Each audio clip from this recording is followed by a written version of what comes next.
On a cold morning in Chicago, amidst the hustle and bustle, a stray dog with tangled fur appears in front of a bakery. It doesn't bark, doesn't lunge, just sits there, staring at the passersby with eyes full of despair, as if waiting for something unspoken. Emily, the bakery owner, soon realizes this dog isn't just looking for food, it's waiting for something more. And when a strange moment unfolds, everything Emily knows about this dog will change forever. Before continuing the story, tell me which city you're watching from. I want to know how far this video has come. Don't forget to like and subscribe to the channel so I can send you exciting stories like this every day. No more waiting, the story begins right now. He looked out of place, a patch of sadness amidst the urban rush. His thin body trembled, and his matted, dirty golden fur seemed to tell a story of days spent in abandonment. But what stood out the most were his eyes. Large brown eyes that weren't just asking for food, but pleading for something deeper.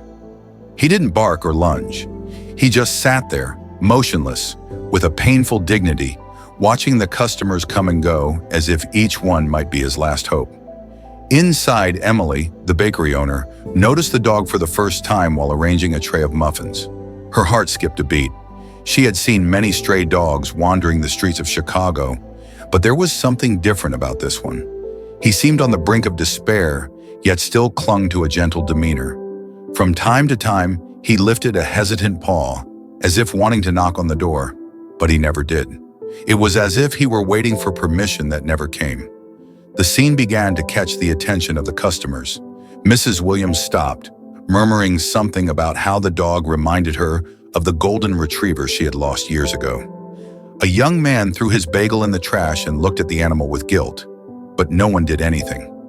Life in Chicago moved on relentlessly, swallowing stories like that without a second thought. As the day began to fade into evening, Emily stepped outside to throw some leftover bread into the trash. The dog, still there, slowly got up. He didn't run, didn't pounce. He simply approached very slowly until his paw touched Emily's hand. She froze, feeling the cold, damp touch.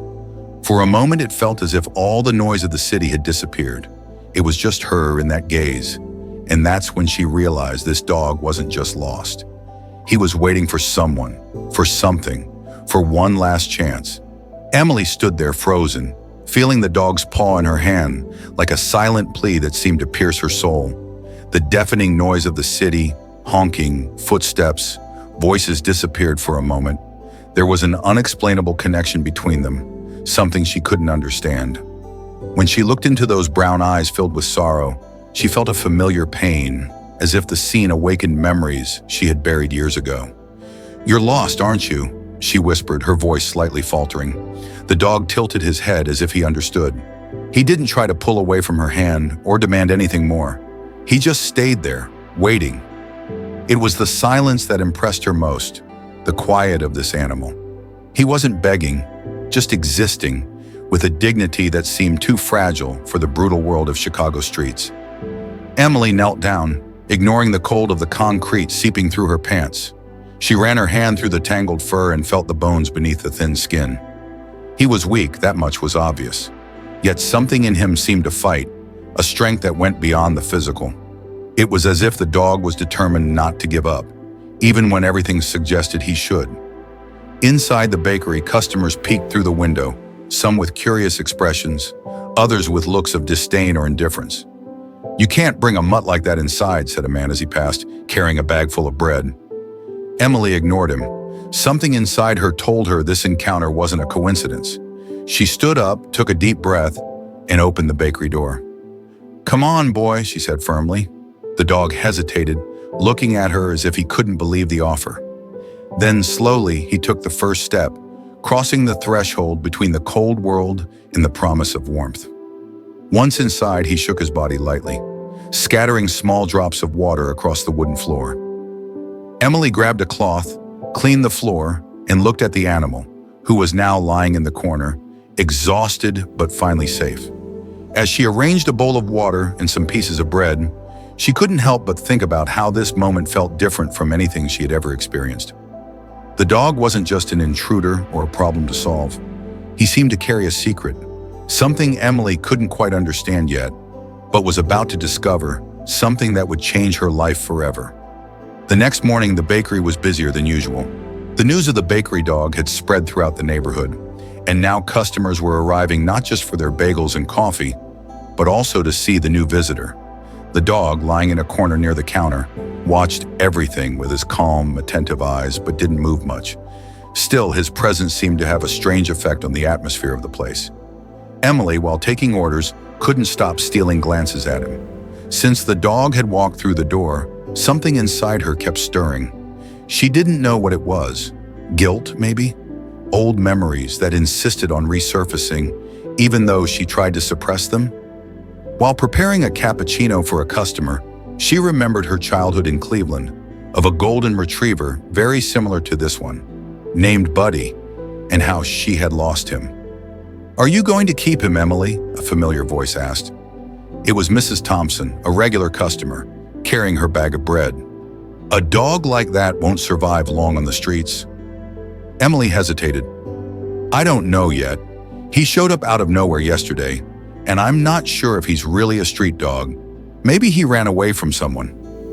Mrs. Thompson leaned down and looked at the animal. "Whoever let him go doesn't deserve to have him back. Look at him. It's like he's waiting for something or someone." Emily knew the words were true, but there was something more in that dog that she still couldn't understand. Something deeper than hunger or abandonment. It was almost as if he carried a story that no one could hear because he had no voice to tell it. Later, when the bakery was empty, Emily sat beside him on the floor. With a hesitant gesture, she ran her hand through his still matted fur.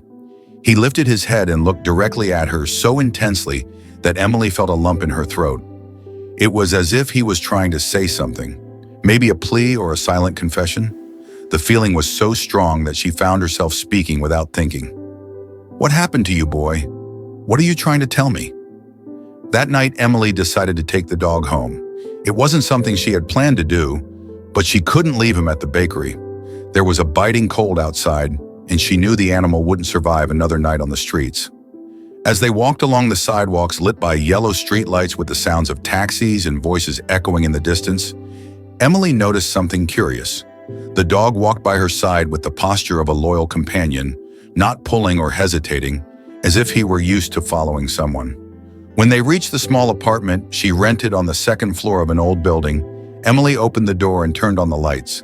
The dog entered slowly, calmly surveying the surroundings. He seemed at ease as though he had been there before. Emily frowned, feeling a chill run down her spine, but quickly pushed the thought aside.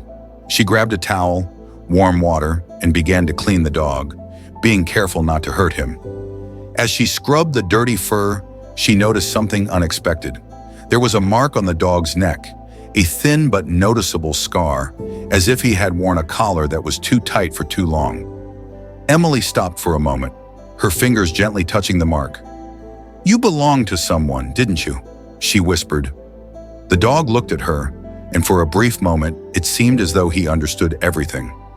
Emily felt a strange weight in her chest, as if this animal were a puzzle whose last piece was still missing. Later, as she settled onto the couch with a cup of tea, the dog lay down near her feet, breathing slowly. The stillness of the moment brought unwanted memories to the surface. Emily remembered Buddy, her childhood golden retriever.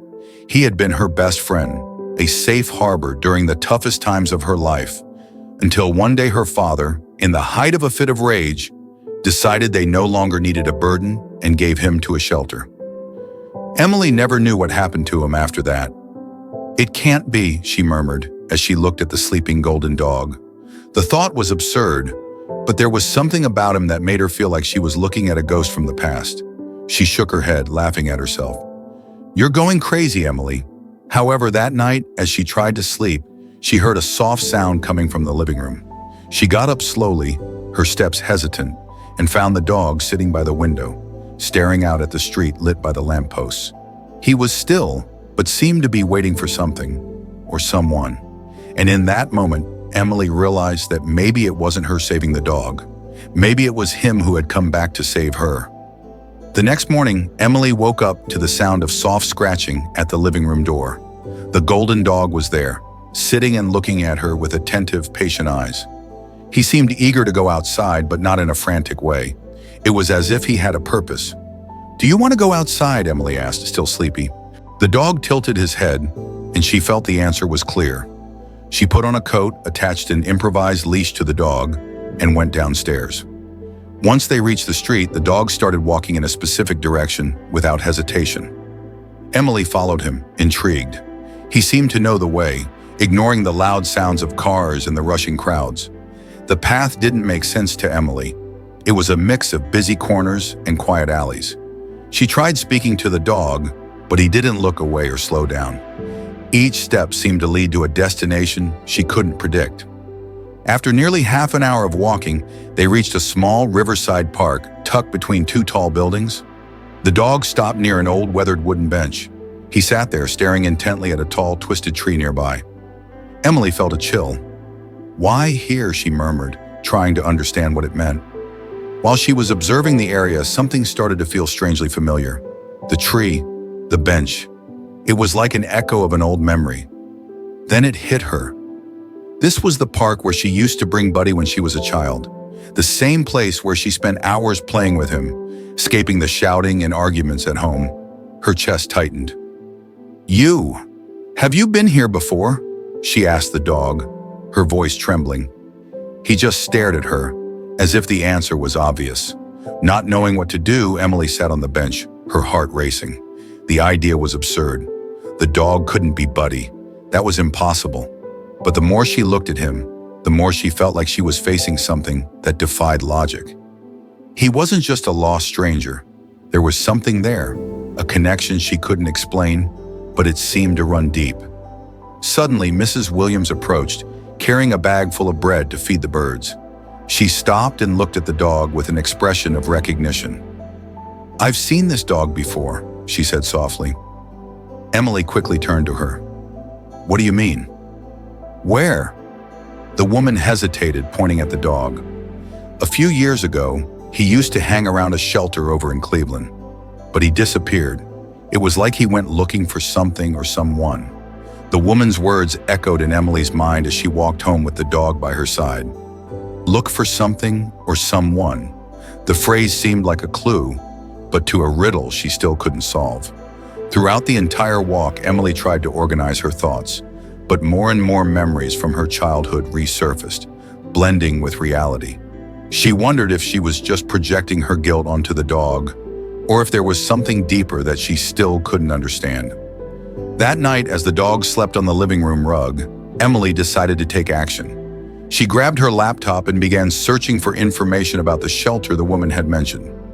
After several unsuccessful attempts, she found the name Sunshine Animal Rescue, a small shelter located in Cleveland, near the neighborhood where she grew up. Emily's heart raced. She hesitated for a moment before writing down the address and deciding she would visit the next day. The next morning, with the dog by her side, Emily took the subway to Cleveland. The ride was silent, but her mind was racing. When they arrived, the shelter looked as run down as she had imagined. A rusty fence, a small crooked gate, and a simple building with peeling paint. A middle-aged woman with a gentle expression and simple clothes came out to greet her. "Can I help you?" Emily quickly explained how she had found the dog and mentioned what the woman in the park had said. The caregiver, who introduced herself as Sarah, looked at the dog attentively and seemed to recognize him immediately. "Oh yes, I remember this boy. We used to call him Lucky. He showed up here a few years ago with an old collar and marks on his neck. He stayed with us for a while, but one day he disappeared. We never knew where he went." "Lucky," Emily murmured, kneeling beside the dog. He looked at her as if waiting for something. "Was he someone's?" she asked, her voice trembling. Sarah shook her head. "We never found the owner, but he was different. He always seemed to be waiting for someone. He never really connected with anyone here." Even though he was so sweet, Emily felt a knot in her chest, as if a piece of a puzzle was about to fall into place. As Emily petted the dog, Sarah seemed to hesitate before continuing. "You know, there's something curious about him. When we found him, there was a small piece of metal stuck in his collar. It was a medallion with a name engraved on it." Emily looked up, her heart pounding. "What was the name?" Sarah went to the building and returned with a small aged envelope. Inside, she took out a silver medallion with letters worn down by time. Emily took the object with trembling hands and read what was engraved. Her breath caught for a moment. There it was, the name she never expected to see, Buddy. Emily stood frozen, her fingers gripping the small medallion as if it were a fragment of a dream. It was impossible. Couldn't be the same Buddy. Years had passed, even decades. But as she looked at the dog by her side, that persistent feeling returned with full force. He was staring at her with his deep, serene eyes, as if he already knew what she had discovered. "Are you sure he came with this medallion?" Emily asked Sarah, trying to control her voice. The woman nodded, her gaze fixed on the medallion. "Yes, he had it on his collar when he arrived. We kept it because it seemed important, but we never found anyone who could claim it." Sarah hesitated, noticing the Emily's expression. "Do you know this name?" Emily didn't know how to respond. A part of her wanted to believe it was just a coincidence, but another, deeper part whispered that this was real. "I had a dog named Buddy when I was a child," she began, her voice nearly faltering. "He was a golden retriever, too. My dad, he took him away one day. I never knew where. And now this," she lifted the medallion, as if the object was both an answer and a question at the same time. Sarah looked at her sympathetically. "I don't know how to explain this. Lucky, or Buddy as you call him, showed up here years ago. We don't know where he came from, but he always seemed like he was looking for something or someone. Maybe he found you." The words sounded absurd, yet they made sense in a way Emily couldn't explain. The dog, now lying beside her, seemed calm, as if he was relieved to finally be where he belonged. Emily felt a wave of emotion wash over her.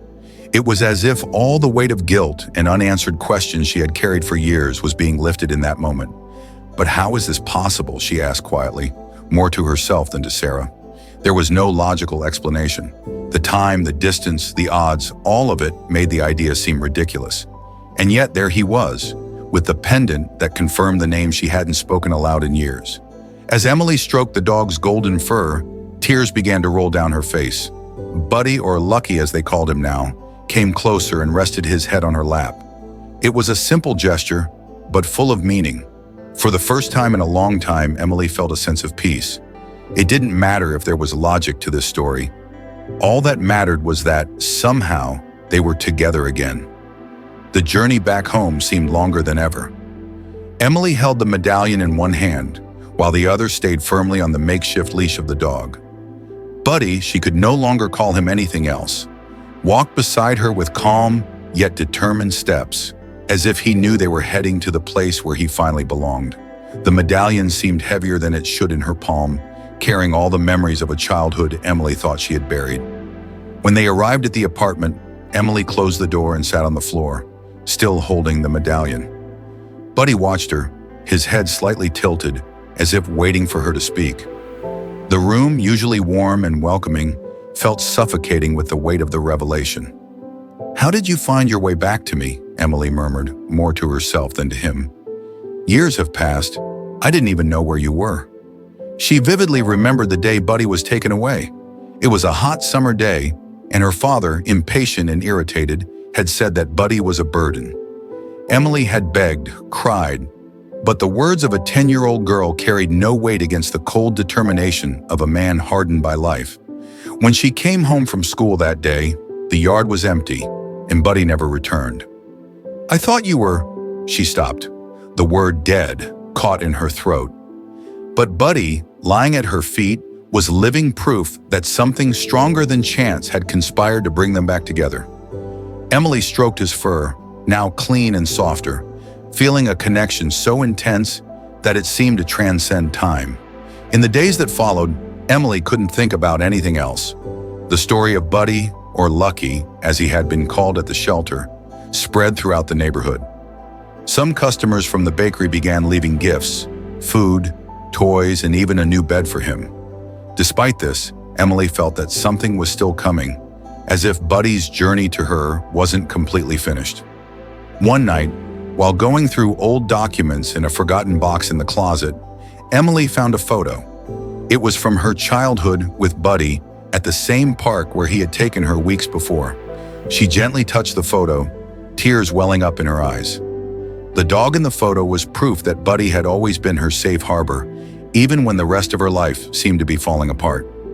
She placed the photo next to the locket on the nightstand and walked into the living room. Buddy was lying on the rug, eyes closed, but his breathing was calm. Emily sat beside him, leaning against the wall. "I don't know how you did it, but thank you for coming back," she whispered. For the first time, she felt that, no matter what happened, they were exactly where they were meant to be. Together, finally home. The next morning, Emily woke up to an unexpected sound, a soft knock at her apartment door. Buddy, ever vigilant, lifted his head and fixed his gaze on the entrance. When Emily opened the door, she found Sarah, the shelter caretaker, holding a small envelope. "Sorry for showing up unannounced, but I thought this might interest you," Sarah said, handing over the envelope with a serious look. Inside was an old shelter form with information about the day Buddy had arrived. Emily unfolded the paper carefully. The document was faded, but still legible. It contained details about Buddy's condition when he was found thin, with marks on his neck and signs of malnutrition. The most intriguing part was the note of an incomplete address and a name. Mr. Carter, Sarah explained that the address had been found on an old collar Buddy had worn when he arrived. We could never trace who that person was. "Maybe you can find out more," Sarah said before saying goodbye. As soon as Emily closed the door, she felt a mix of curiosity and apprehension. The name and address seemed like important clues, but they also brought up memories of her father and the cruel decision that had marked her childhood. With Buddy lying at her feet, she opened her laptop and began her search. The research led to a street in Cleveland, but the address number was missing, making the exact location a mystery. Still, Emily decided she needed to go to the place. She got Buddy ready for the walk and called a taxi, feeling her heart race with every passing kilometer. When they reached the mentioned street, something familiar took over her. The old houses and neglected gardens seemed frozen in time. Emily and Buddy walked slowly, observing every detail until they reached a small, rusty gate. There was a faded sign with the surname Carter nailed to the wooden fence, almost invisible under the fallen leaves.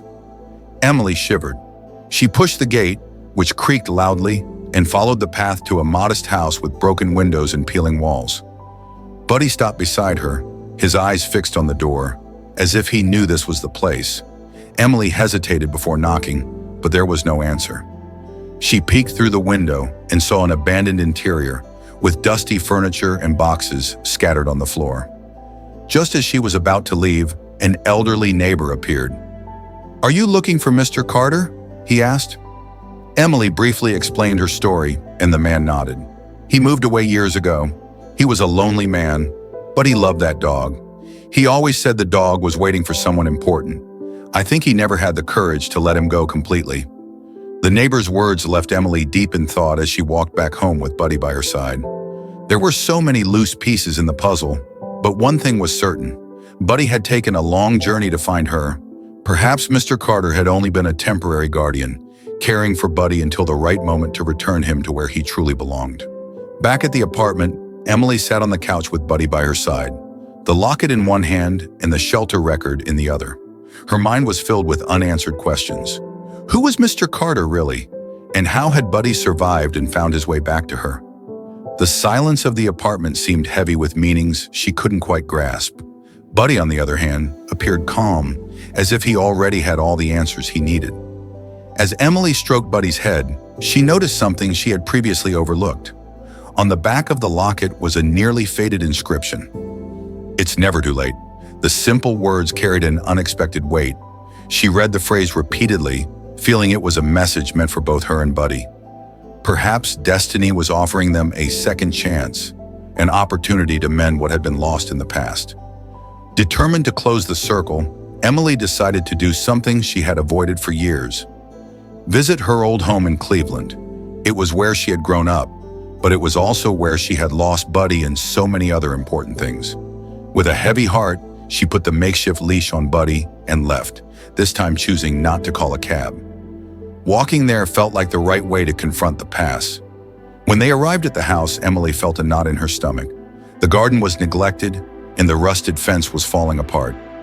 Even so, childhood memories flooded her mind, both the good ones and the painful ones. Buddy stopped beside her. quietly observing the house as if he too recognized the place. Emily took a deep breath and knocked on the door. A woman she didn't know opened it, explaining that she had bought the house years ago. Emily gave an awkward smile and asked about the family who had lived there before. The woman didn't know much, only mentioning that some old belongings had been left in the basement. "You're welcome to take a look if you'd like," she offered. Hesitant, Emily stepped inside, feeling the walls echo with voices from a time that now felt distant. In the basement, she found a small wooden box with her name hastily written on it. Inside were old photographs, childhood drawings, and a sealed envelope. With trembling hands, she opened the envelope and found a letter written by her father. The words were filled with regret. He apologized for taking Buddy away from her and admitted he never should have done it.